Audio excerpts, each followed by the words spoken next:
Morning నుంచి ఆ energy నా వెనకాలే ఉన్నట్టుంది నాకు.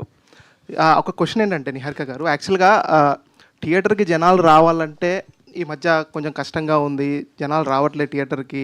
ఒక టీజర్ ఆ ట్రైలర్ నంబర్ ఆఫ్ వ్యూవర్షిప్ వస్తే జనాలు థియేటర్కి వస్తుంది అన్నది ఒక మిత్ ఉంది.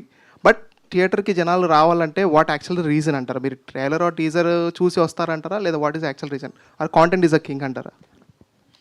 Content is the king. ఎందుకంటే థియేటర్స్కి వచ్చిన తర్వాత నచ్చకపోతే అక్కడ మనం ఏం మతలబ్ చేయలేం. కానీ అక్కడ దాకా మనం తీసుకురావడానికి వాళ్ళకి చెప్తూ ఉండొచ్చు, వాళ్ళకి కనపడుతూ ఉండాలి. ఎందుకంటే ఒకప్పుడు మనం cinema was the only form of entertainment వాళ్ళకి. అంటే చాలా కష్టపడి డే అంతా అయిపోయిన తర్వాత సినిమా అంటే దానికోసం చాలా ప్లాన్ చేసుకొని వెళ్ళేవాళ్ళు. మనకి ఇప్పుడు ఆన్ ద ఫింగర్ టిప్స్ ఫోన్లో ఇంటి దాకా వస్తుంది సినిమా. ఇలాంటి when the movies coming entertainment మన డోర్ స్టెప్ దాకా వస్తున్నప్పుడు మనం obviously will become more lazy, will become more comfortable.